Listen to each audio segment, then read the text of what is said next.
Hey everyone! Today I'm showing you how to find and sync your contacts on Instagram so you can easily connect with friends and family. First, tap your profile icon in the bottom right corner. Then, tap the three horizontal lines at the top right to open the menu. Now tap on Account Center. From here, select Your Information and Permissions.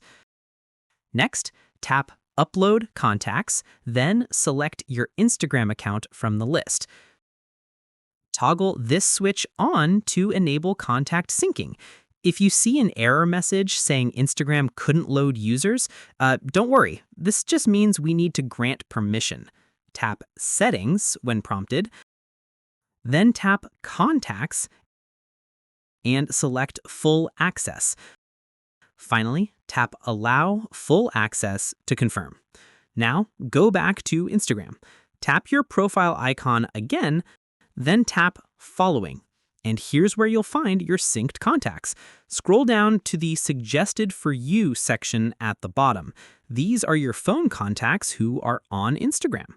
This Instagram contact sync feature makes it super easy to discover which of your friends are already on the platform.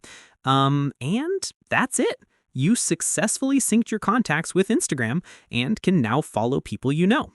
Thanks for watching, and I'll see you in the next tutorial.